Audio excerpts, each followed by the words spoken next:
kulanti wacan daawadayaal meel walba aad nagala socotaan waxaad ku soo dhawaataan waraysi gaar ah oo aanu la yeelanayno wasiirka maaliyadda dowladda federaalka Soomaaliya Cabdiraxmaan Ducaale Beyle oo booqasho ku jooga magaalada Washington ee caasimadda Mareykanka. mudan wasiir marka hore ku soo dhawow idaacadda VOA booqashada halkan aad noogu timidna waan kaaga mahadnaqaynaa. ugu horeyntii waxaan jeclahay ujeedada halkan aad u timid waxay ahayd inaad ka qayb gasho shir banka adduunka iyo hay'adda IMF ay halkan ku qabanayeen. shirkaas ujeedadiisu muxuu ahaa maxaase looga hadlayay? waan dhawahay. Assalaamu calaykum. waa shirka aanu nimi waxa weeye sanduuqa lacagta ee adduunka iyo World Bank ama banka adduunka ayaa waxay leeyihiin laba shir sanadkii. labada shir mid waa imika midna waa October iyo meelaha weeye. marka shirkoodii spring meetings la yiraahdo ka soo qayb galay. waa shir adduunka oo dhan isku yimaado oo qolo waliba waxay tabanayso ay kala hadasho. waxaad ogtahay sanduuqa caalamka adduunka iyo World Bank inay xukumaan dhaqaalaha adduunka hore u maraya. ayaga xukuma, iyaga maalgeliya, iyaga fasaxa, iyaga sheega wadan waliba halka uu marayo. iyagu waxay yiraahdaan baan adduunka ku socda. marka qofkii doonaya inuu access u yeesho ama uu ka qayb galo in lacag badan la siiyo waa inay iyagu fasaxaan. labadooda wada jira waa inay fasaxaan. marka waxaad arkaysaa dadka adduunka ku nool oo dhan 200 oo wadan ayaa halkan isugu yimaada laba jeer. iyaga inta badan la hadlaya, waxa kale oo la hadlaya kuwa kale imanaya wadanada kale la hadlaya. marka sida daraadeed baanu nimo uga soo qayb galay. way Soomaaliya maxaad kala hadasheen? ma jiraan wax si gaar ah adinku dawlad ahaan aad ugu soo bandhigteen ama iyaguba idinku soo bandhigeen? waxa aad loo xiiseynaya waxa weeye dawladda cusub ee Soomaaliya iyo halka ay wax wado ayaa adduunku xiiseynaya. waxyaalo fara badan oo Soomaaliya ka socda baa jira. dawlad cusub iyo ajendaheeda la doonaya. marka waxyaalahaas ayaan kala hadalay. waxa ugu weyn aad loo danaynayo waxa kamid ah maxaa ka qabanaysaan arinta security-ga, amniga wadanka, ammaanka maxaa ka qabanaysaan? maxaan idin kala qabanaa? dakhligiina maxaad ka qabanaysaan? maxaan idin kala qabanaa? halkeed wax marinaysaan? lacagihii dibadaha laga soo dirayay dadka Soomaaliyeed soo dirayeen casho muxuu ahaa remittance-ka la yiraahdo xawaaladahu soo dirayeen ama baanka lagu soo dirayay dhibaato ka taagan. maxaan ka qaban karnaa? maxaan iskala qaban karnaa? waxyaalo fara badan baa jira. shaqaalihiin halku maraya. warqadii IMF ka la saxaateen waxyaalihii ku jiray geedi socodka ah xageed marinaysaan? sida waxyaalahaas ayaan kala hadlaynaa. lacag fara badan baa leedinku leeyahay. habka wax la iskaga daayo ama loo falanqeeyana wada loo maraa. wadada cagta waa saarteen beri hore laakiin halkii ma soo dhaafaysaane. maxaa idin malaa? waxaas oo dhan baa maxay idin qorshaysan? way halka lacagta la cafinayo hadii aan ka qabto shuruudo baa jira sida hadalkaaga hadda aan ka dhadhansanayo oo lacagtaas la cafinayo marka ay dawladda Soomaaliya la timaado laga cafinayo ama qayb ahaanba laga cafinayo. shuruudahaasi maxay yihiin? halka aad soo dhaafi laadihiin oo idin sheegtay hay'aduna waa maxay? waa halkii horta waxaan ku sheegay waxa weeye adduunyada dalalka hore u maraya lacagaha ugu waaweyn ee dal lagu dhiso waxa weeye lacagaha laga helo labada baan gaar ahaan World Bank iyo African Development Bank iyo Islamic Development Bank. baananka waaweyn lacagaha laga helo ayaa dal lagu dhisaa. laakiin intaanad lacagaha inta badan waxa weeyaan dalalku halba levelkoodu income-gooda ku gaarsan yahay ayaa ku xidhan tahay inay deyn noqoto iyo inay deeq noqoto. wadanada halkeenaas oo kala maraya waxa kale oo hadda soo dhameysay waxay noqonaysaa deeq bay noqonaysaa. yani deeqdan ka hadlayna waa intaasoo 100 oo milyan weeyaan. waxaan ka hadlaynaa deeq. marka wadanada intooda badani waxay hore ugu marayaan ee dhismooda ku sameynayaan, irrigation ku sameynayaan, beeraha ku sameynayaan, biyaha ku xidhayaan, biyo xidhan ku sameynayaan, wadooyinka waaweyn ku sameynayaan deeqdaas oo kale. laakiin deeqdaas aad u gaadho waxyaalo fara badan waa inaad samaysaa. waxaana u badani waxa weeye inaad waxa la yiraahdo dawlad wanaaga inaad hagaajiso, inaad account-kaagu transparent yahay, in lacagahan la istaba marinayo la joojiyo in wax waliba si cad oo la isku ogyahay u socdo ayaa loo baahan yahay waxyaalahaasi wado loo maray markaa leedahay haddii la doonayo imika waxa lagu leeyahay 5 bilyan iyo bar baa lagu leeyahay 5 bilyan iyo bar baa lagu leeyahay oo dollar shilin maaha dollar ayaa lagu leeyahay oo laynagu yeeshay bari hore laynagu yeeshay now cid isweydiinaysa wareede 5 bilyan iyo bar maxaan ku falay cid oranaysa ma jirto waa laga adagaya marka halkaas oo kala marayso waxaan doonaynaa 5 bilyan iyo 10 bilyan mid doonta noqotay ma bixin kareen naga dhaaf okay ha laga dhaafay wadada soo maro inta badan ay tahay dawlad wanaag iyo inaad waxa dalka ka soo baxa ku noolaato waxyaalaha yareer aad finance gareyn kartaa adigu inaad shaqaalaha finance gareyn karto inaad iswaafajin karto waxa dalka ka soo baxaya dakhliga ku soo galiya iyo waxa ka baxaya inaad isleekeyn karto in wax waliba leeyahay daba socon karo goorma laga yaabaa marka heerka hadda aad ka sheekeynayso inay gaadho dawladda Soomaaliya waan bilownay waa la bilaabay hore loo bilaabay waxyaalo fara badan oo aan sameynay baa jira waxaan u maleynaynaa imika mid baan soo dhameynay wada loogu tala galay in meel lagu soo gaadho ayaa imika dhamaad bay ku dhowdahay intii ugu dambeysay maalin dhaweyd ayaa sameynay waxa weeye inaad مثلا lacag hala bixinayo kale shaqaalaha dawladda in la wada siiyo dadka ya oo aanay lacag kugu hadhin inta dadka shaqaalahaaga inaad lacag siiso inaad lacagtaas inaad siisay in kale la ogaan karo haddaad qofka intaad xafiiskaaga u yeedhaad lacag u tirisay lama ogaan karayo waa siiyun baad odhan laakiin qof walba account loo furo ya qof walba in account loo furo in qof walba uu shaqeeyo aad tiriba shaqeeyo oo la ogaan karo inuu shaqeeyo ya in ciidankaagu intaad sheegaysa u yahay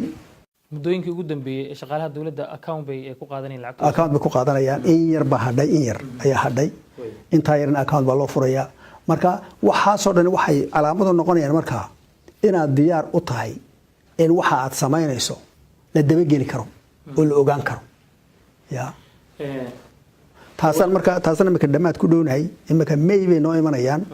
shalay baan kulanay IMF ka iyo World Bank labadaba May bay imanayaan waan isla eegaynaa kaasi waa la laabayaa mid kale cusub ka yar adag ayaan gelaynaa hawsha hadda aad wadaan way ku qanacsan yihiin iyagu marka aad bay ugu qanacsan yihiin waayahay dhawaan baarlamaanka dawladda federaalka Soomaaliya wuxuu ansixiyay ama meel mariyay miisaaniyadii sanadlaha ahayd wadanka lagu dhaqi lahaa 300 milyan oo dollar wax ku dhow ayuu meel mariyay inkastoo loo arko lacagtaas inay aad u yar tahay marka wadamada kale ee adduunka waliba kuwa nala dariska loo eego haddana dakhligaas adigu wasaaraddu waad ku cusub tahay waa takhasuskaagii dakhligaas ma heli kartaa dawladda Soomaaliya sanadkaasi inuu soo galo horta budgetka la ansixiyay waxa weeye 267 milyan wey 102 waxa la filayaa inay dibadda ka yimaadaan oo dad bixiyaashana siiyaan inta kale 160 baa soo haray baan u malaynayaa 160 ka ayay tahay gudaha ka soo saar gudaha ka soo 160 haday bilaquma yihiin waxba maaha wax dadka Soomaaliyeed soo saari karaan weeyaan even though imaka aan ku koobanahay Muqdisho waaxigeeda ama badeeda ha noqoto ama barigeeda ha noqoto ama airportkeeda ha noqoto inkastoo inta ku koobanahay oo eega marka la yiraahdo budgetka Soomaaliya waa inta waxa la iloobayaa dawladaha kale inay budget leeyihiin maanta shalay baan uga warramay qolada IMF ku ya Puntland budget bay leedahay Somaliland budget bay leedahay galmudug budget bay leedahay waxa soo dhan Somaliland uu ka badan yahay midka uu ka badan yahay laakiin waxa soo dhan mar isku geeyo budgetku intan ma noqonayo uu ka badanaya laakiin tan baan ku deyno tan lafteedaba aan ku deyno wax la heli karayo way waxa lagu saleeyay Muqdisho agaarkeeda wixii soo galaya wixii airport ka soo galaya wixii badda inaga soo galaya wixii yaryar ee magaalada qaybaheeda kale inaga soo galaya intaas unbaa la sameeyay dawladdu waxay ku tiirsan tahay dhaqaale ahaan airportka iyo dekedda ee Muqdisho waxaas baan ku tiirsan intaas ku tiirsan magaalada wixii yaryar ka soo gala ayuu ma ku tiirsan tahay laakiin maxaa loo baahan yahay even then hatta talafteeda hadii la eego inta ay ka badanba waa laga heli karaa waxaan ka shaqeynaynaa waxa weeye dalka Soomaaliyeed in loo sameeyo budget federal ya oo la discuss gareeyay oo adiga oo kamida regionada kamida budgetkaaga leedahay laakiin document global ila wada kaliya nahay wad global la sameeyo oo dibetana la eega dakhligeena GDP-ga adduunka waxa lagu soo weeye in la isla qiyaaso dakhliga wadanka oo dhan oo ila 5 billion weeyaan imika waa yar yahay hada dakhliga ku soo galo oo dhan iyo wadanka soo gala ee national income ka leeyahay ya national income ka leeyahay iyo cashuurta ka soo gasha proportion ku yahay baa la garanayaa inaad lacag inta kamida soo heli kartaa iyo inaad soo heli karin marka keen wadankeenu proportion ka laga waa wadanka ugu hooseeya weeyaan ya meaning marka adeegta waxa ku soo galaya ee badiya bariba ka soo galaya iyo cashuurtaad qaadayso shaqaysku ma laha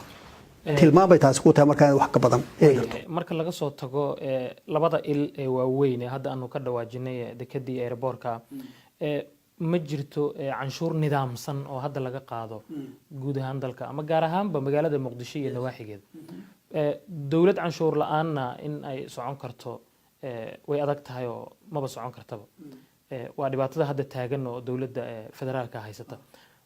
qorshaha goormuu idinkugu jiraa in aad nidaamisaan canshuurtii oo aad qaadaan qorshuhu imika ku jira wada hadalkeedii waan bilownay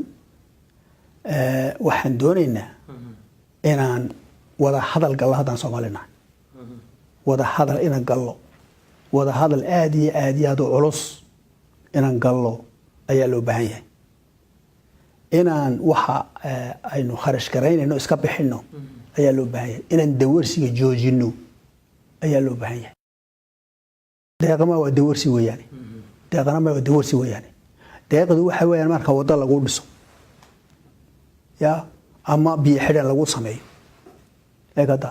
ama big electricity lagu sameeyo wadooyinka waaweyn ee Nairobi maraa dusha magaalada bartikeeda mara African Development Bank finance gareeyay waa deeq weeyaan ama waa deyn laakiin inagu wax walba hada naga bixiya baan leenahay waa dawarsi weeyaan taasi askarigayga hala bixiyaan leenahay macallinkayga hala bixiyaan leenahay nurses-kayga hala bixiyaan leenahay dhakhtarka Turkiga oo kale adigu nurse nooga bixiyaan leenahay dhakhtarka adigu ka shaqeeyay baan leenahay maxaan qabanayna marka maxaan ku filanay inagu maxaan ku filanay wax alla waxaan ku filanay ma jiro marka waxa weeyaan inaan adduunka tusno inaan waxyaalaha noocaas oo kala ah aynu inagu ku filan karo budget 165 milyan in dakhligaas uu gudaha ka soo xaroodo ayaa hadda qorshuhu yahay sidaad ka dhawaajisay inkastoo inta kalena dunida ay bixin doonto oo beesha caalamka ay deeq ahaan idin siin doonto adigu dawarsi aad ku tilmaantay in badan baa la maqli jiray ciidamadii mushaar ma qaadan shaqaalihii dawladda mushaar ma qaadan adigu hadda halbowlihii ayaad joogtaa ma ballan qaadi kartaa inta aad joogto in shaqaalaha iyo ciidamadaba aanu mushaarkoodu baaqan doonin de horta anigu lacag aan hayo oo aan jeebka ku hayaa ma jirto waxaase ay nagaga go'an tahay oo hormood noogu yahay madaxweynuhu iyo prime ministerku wasiirku muxuu ahaynaa prime ministerku ra'iisul wasaaruhu inaan iska bixino muxuu ahaynaa mushaarada la siinayo askarteena mushaarada la siinayo shaqaalaheena waxyaalaha yaryar ee u baahan maanta degdega u baahan inaan iska bixino ayay ku go'an tahay priority number 1 weeyaan in la bixiyo imika dee waa la bixiyay January February waa la bixiyay March iyadoo processkeeda lagu jiro cid walba waa la siiyay way lacagtaas hadda aad labadaas bil ku bixiseen muddo yar baad joogtaan halkee bay ka timid waa uun lacag cashuurahaas bay ka mid ahayd cashuurahaas bay ka mid ahayd ya waa la bixiyay waxaan u malaynayaa anigu inaan imika halkan ka ballan qaaday ma doonayo laakiin waxaan u malaynayaa sida ay ku socoto hadday ku socoto ya in la bixin doono mushaarooyinka la bixin doono wax ka badan la samayn karo wax ka badan la samayn karo dadka Soomaaliyeed ballan baa naga dhaxaysa particularly gaar ahaan dadka cashuuru ka yimaadaan ballan baa naga dhaxaysa dalka inaan wada dhisno baa naga dhaxaysa iyagu ay lacagti keenaan qof waliba intuu keeni karaya keeno de qawaaniin baa jirta cashuuraha maarata qawaaniin cusub oo imika soo dejinay ma jirto tii weligeed ba jirtay in qof waliba ku dhaqmo qof wal oo Soomaali oo cashuurta ku dhaqmo annaga tan saarina waxa weeye wixii aad noo dhiibtaan inaan ay Soomaaliya martay bil walba markay dhamaato iyo markii la nooga baahdo waxaad leedahay aaminaad baad jirto wadna aamini kartaa aaminaad la'aan bay arrintu tahay aaminaad la'aan ya wax kale oo jiray waa aaminaad la'aan hadda walaalayaal lacagtii leedin dhiibay dawladdan way gaartay heer la aamini karo oo shacabkii iyo soo maad maqal madaxweynaha iyo prime ministerku waxay dhahdaan waxyaalaha dagaalka aan kula jirno Soomaaliya baa kamid ah security iyo musuqmaasuq iyo poverty saddexda weeyaan gaajada iyo dhibaatooyinka waddanka haysta saddexda madaxweynaha iyo prime minister waa iska daba maraan waa saddexda weey marka waxaan doonaynaa inaan kasbano dadka Soomaaliyeed inaan kasbano oo sidii dawlad loogu talagalay aan dadka Soomaaliyeed u shaqeyno ya carruurtu iskuulada galaan oo sidii bini'aadamka u maydhaan oo biyo helaan maxaa dadkeenu gaajo ugu dhimanayaan every 2 years labadii sanadoodba mar soo inaga waa dhibaatayna saara Soomaa example baan ku siinayaa 2011 abaar weyn ba ka dhacday Horn of Africa ma garatay Horn of Africa oo dhan bay ka dhacday geeska Africa Ethiopia iyo Kenya iyo Soomaaliya iyo Uganda iyo Djibouti lixdaas wadan ama 7 ay ka dhacday abaari Suudaan ku jirto yes 7 wadan bay ka dhacday waxay ugu dhacday si cajaa'ib ah ugu dhacday mugti 7 wadan qof walba lacag oo meel ka keenay qof walba dhexdu marada ku xidhay maanta abaarta kale dhacday waa Soomaaliya kaliya dawladihii kale way ka badbaadeen dad kale way ka badbaadeen because shaqay qabanayaan indhahooda furan iyo koonfurta Suudaan oo iyadana dagaal ka socdo dagaal ba ka socda waliba koonfurta Suudaan biyo la'aan ma waa dagaal koonfurta biyo badan bay haystaan ya wabiga mara roobkuna xoog ugu daa waa jungle weeyaan waa dhibaatada dagaalka iyaga weeyaan inaga abaarta tii 12 tana ka daran ya siman batalay iyo oday ma aragiyo wax masan labadii sanadoodba mar baynu taasoo kala ka sheekeen mayna dad wax isku falayahay waxaad leedahay marka haddii shacabka Soomaaliyeed ay isku tashadaan way ka gaashaaman karaan abaar noocaas oo kale ama way isku tashani dadka Soomaaliyeed ama adduunyada ku kala biiraan intaaseen u jirna inta dadka Soomaaliyeed iyo dawladda Soomaaliyeed joogta kaalin weyn bay ka qaataan wadamada kale markaad eegto qurba joogtoodu kaalin bay ku leeyihiin dhismaha dawladahooda rajada aad ka qabtaan in qurba joogta Soomaaliyeed dibadahan ku firiirsan gaar ahaan wadanka hadda aanu joogno iyo Yurubta in ay bixiyaan dhaqaale intee bay la eg tahay haddii ay dadka Soomaaliyeed arkaan dawlad iyo dad ay aaminsan yihiin hadday arkaan waa dadka ugu nationalisan weyn Soomaalidu magaratay laakiin waan diidanay waa la diidiyay dad bay qaadeen sas bay qaadeen sas magaratay marka wada hadal wuxuu noo socdaa waxa weeye inaan dalkan u soo wada jeedsano wax ka qabano dhisano maanta eeg dhibaatada ugu weyn waa amniga weeyaan ya amniga ya wax ka qaban kara intaasoo ciidan baa dibadda inooga timide ma amnigii Muqdisho sugtay ma amnigii Afgooye iyo la Fooleysho iyo sugtay ma kii Jowhar bay sugtay waxay ka qurunsan tahay inaga qurunsan tahay dad aan ciidankeena ahayn wax qaban karaya ma jiro ma nin kale ku dhimanayaan ma jiro aniga my judgment waxa loo baahan yahay 10,000 oo nin oo Soomaaliyeed iyo gabar Soomaaliyeed oo si fiican loo tababaray oo mushaharkooda la siiyay ayaa loo baahan yahay kaliya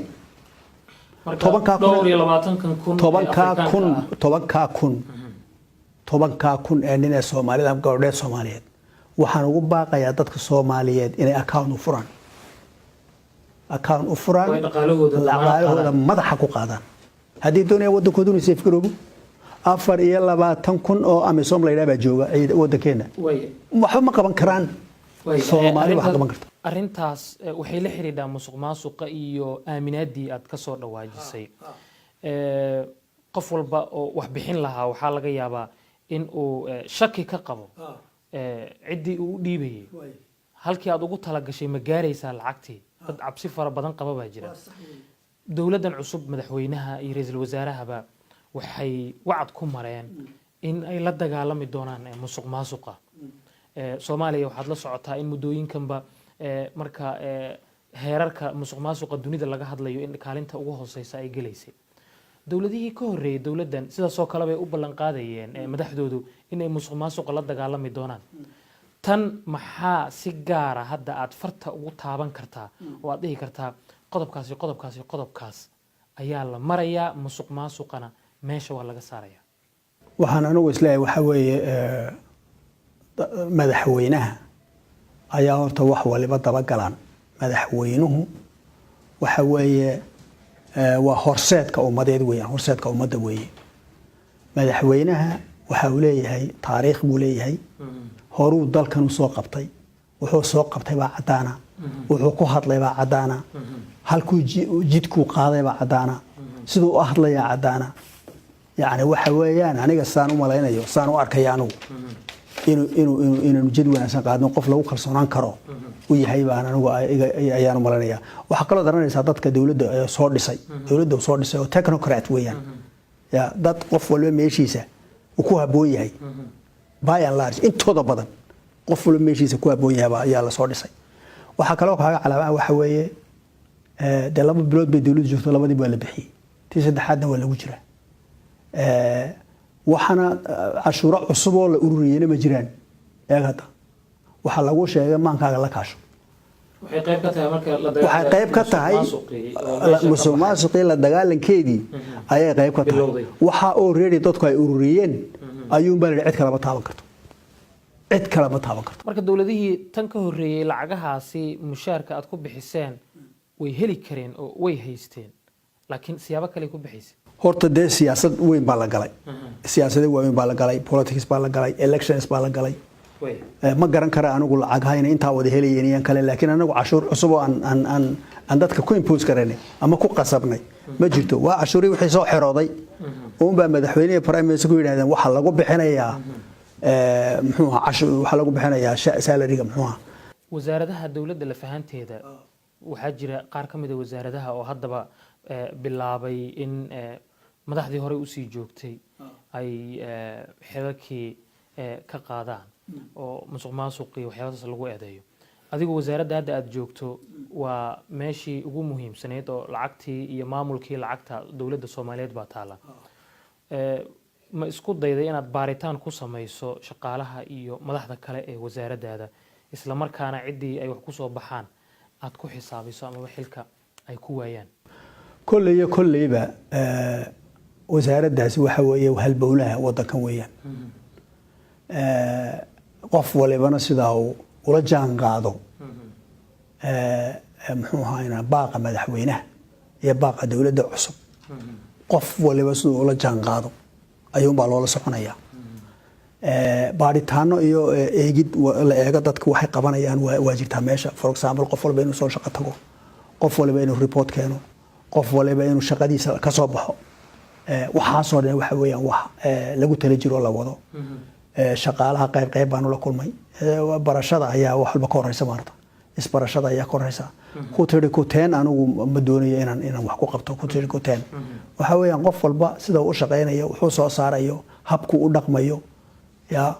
ayaa iyo in la adkeeyo maxaa la yiraahdaa processka lacagtu marayso marka qof lacag ku soo weydiista halka ay marayso marba halka ay marayso in la adkeeyo ya oo anigu arko oo eego wadadaasi halka ay marayso inay sax tahay aan eego ayaa ku tali jiray laba toddobaad laga joogo garoonka aadan cadday magaalada Muqdisho baa tagtay oo canshuurtii la qaadayay gaar ahaan qaadka ka soo dega garoonkaasi iyo la socodka inta uu la eg yahay iyo lacagta ka soo xaroota adigaba si shakhsiyana u dhex istaagay oo hawshaasi qabtay maxaa arintaasi laga dhansan karaa waxaa laga dhansan karaa foojignaan baa ayaa laga dhansan karaa waxaa laga dhansan karaa in dawladdani diyaar u tahay inuu wasiirku wax walba soo taaban karo wax walba inuu soo taaban la xisaabtankii baa ka bilaabmaya waa la ila xisaabtamaya aniguna dadka ila shaqeeya waa la xisaabtamaya waxaan doonayaa markaa intaan la xisaabtamin bal hadda meesha waxa yaalayna soo ogaado airport kuma aragtay airport kalena waan tagay muxuu ahaa inaan seaportka ya dekadana waan tagay ayadana waan soo eegay يعني dhowr wax baan eegay maxaa ku soo baxay waxa ka soo xarooda ee aad la socotay adiga aad maqlaysay ama aad arkaysay iyo waxa indhahaaga ku soo aragtay wax farqiya ma horta waxaan doonayay inaan ogaado marka hore bal hadda wax inaga soo gala iyo wixii suuragal noqon kara ayaan eegay physically inaan aragno wax soo galaya waad aragtay talabaadna waxa kale oo doonaynay habkan wax loo eegayo ee loo tirinayo inay tahay hab aan u baahnayn in la casriyeeyo waxaan soo arkay markaa waxaan soo arkay habacsani baan soo arkay ya habacsani baan soo arkay waxaan soo arkay intaa soo qaado meesha timinsa soo jawaan oo jawaankii 100 qof wada leeyihiin oo inta la furo xabad loo tirinayo waxay qaadatay waqti 7 aroornimo ilaa 2 ay qaadatay horta habka hab looga guuraa loo baahan yahay habka halka la joogo khalad buu samayn karaya qofku isagoo hataa aan uba kasayn oo khalad samayn karaya midka labaad waxaan eegayay qoladan cilaaqaad ka dhaxeeya qoladan qaadka keentay soo iibinaysa iyo dadkayga ay shaqeynaya wasaaradda u shaqeynaya habka wada shaqeynayaan waxyaalo fara badan baan ayaan eegayay way dawladda Soomaaliya dhawaantan muqdisho oo kale tusaale ahaan iyo guud ahaanba Soomaaliya waxa ka jirta lacag la'aan kaashkii shilinkii Soomaaliga waxa la dhihi karaa maba shaqeeyo oo muqdisho kale markaad joogto waxa wax lagu kala iibsado iyo waxa wax lagu qiimeeyo waa dollar waxa la isticmaalaa habkan mobilada lacagta la isugu diro oo wax lagu iibsado shilinkii Soomaaliga ahaa oo baaba'ay ayaa arintaas dadku waxay sheegaan in ay sabab u ahayd in ay timaado dhawaan dawladda waxa ka soo yeertay in ay sameyn doonto lacagtii shilin Soomaaliga ahayd ay soo sameyn doonto qorshahaasi in badan waa la hadalhayay halkee buu marayaa goormaas laga yaabaa dawladda Soomaaliya in ay yeelato lacag cusub qorshahaasi waa socdaa waxa ka wada shaqeynaya wasaaradda maaliyadda iyo banka central banka caawimo badan oo technical ana waan u baahanahay lacag sameynta wax fudud ma mar haddii ay farahaaga ka baxdo wax fudud ma waxa loo baahan yahay in la isku miisaamo waxa ku soo galaya lacagtu waa exchange kii maarta waxa ku soo galaya dibadda ka soo galaya demand-ka abuuraya lacagta iyo amount-ka aad u baahantahay lacaga iyo lacagaha kale wadanka dhinac walba ka soo galaya in la isku wada miisaamo oo la isla wada eego ayaa loo baahan yahay khibradaas oo kale aan u baahanahay qolada IMF ku waxay yiraahdeen way ka caawinayna wadana kalena waxay yiraahdeen way ka caawinayna lacag la'aanteen ma socon karayno laakiin waa in xoog looga fikiro si fiican loo miisaamo arrimahaas oo dhan baa loo baahan yahay waana ka shaqeynaynaa waxay noqonaysaa priority aad iyo aad u sareeya inaan lacagteena yeelano exchange-ka lagu sarrifaya laga fikiraya wuxuu shilinku goynaya laga fikiraya more importantly waxa laga fikiraya waxa weeye garo oo lacagta xataa daabacadeeda ayaa intaasoo 100 milyan daabacado keliya ayaa intaasoo 100 milyan waxa laga fikiraya waxa weeyaan lacagta aad soo sameynaysa inaan bakaaraha lagu sameyn qof kale intuu qaato mid aan meelaan ku sameyn aad baynu inagu waxa ugu wanaagsanayso moogin ya waxa halaagaasi inama yareero Soomaaliyeed ba ku takhasusay oo Ilaahay maskaxda geliyay sida waxa soo kale loo sameeyo passport loo sameeyo mar uun bay arkayaan and they will do it exactly that marka of course waa laga gaashaamani oo qofkii sameeya ayaa xabsi la gelin oo la dili waa national crime weeyaan national crime way dhawaantan goorma marka laga yaabaa in lacagtaas ay hawshaada ma ku sheegi kara maalin laakiin waa arrimaha aad ugu waaweyn ay dawladdu yar u jirtay maarta aniga maanta maalintii 17aad ee wasiirka weeyaan in yar bay jirtay laakiin waxyaalaha madaxa ku jira ya qof walba leeyahay arrintan ku dhaqaaqno ayay tawana lagu dhaqaaqi waana la sameeyay ma socon karo wadaadka London shir baa ka dhici doona arrimaha Soomaaliya dhaqaalaha Soomaaliya iyo hawlahaas maxaad ka filaysaan shirkaas shirka waxaan ka filaynaa laba geesood weeye mar waxaan xaqeena inaga shirka inaga daadihinayna cid kale ayaa inoo yeedhay shirka Ingiriiska ayaa madax ka ah inagu laakiin waxa linooga baahan yahay waxa weeyaan inaan sheegno waxyaalaha aan doonayno inaan qabano ugu horeeya ee prioritieskayna ayaan doonayna inaan ka sheegno meesha inaan koskaray inaan doonayna oo waxaas ku baxaya meelaha waaweyn inaan kala hadallaan doonayna wadanada kale markaan waxaan ka filinaa inay yidhaahdaan kaan anaga qaadanayna mar hore sidaa sameeyeen baa jirta sidaad ogtahay markay dowladda cusub tahayba way sameeyaan laakiin maanta dowladdani sidaan ka arkaya maanta iyo shalay shirarkii aan lahayn aad iyo aad baa loogu hanweeyaa looguna heelan yahay in wax lala qabto waxaa markaa lainooga baahan yahay inaan waxna la nimaadno daba socodkeeda iyo qalbigeeda inaan implement garaynana inaan socodsiin inaan keenno ayaa loo baahan yahay anaa shakigagama jiro inaan wax wanaagsan la tegi doono waa laga shaqaynaya way aad baad u mahadsan tahay mar kale waxaan kaaga mahadnaqaynaa booqashada halkan aad noogu timid kaasi waxa uu ahaa wasiirka maaliyadda dowladda federaalka Soomaaliya Cabdiraxmaan Ducaale Beyle oo nagu soo booqday daarta VOA ee magaalada Washington barnaamijkii gaarka ahaa ee ku wareysanayna wasiirkana waa naga inta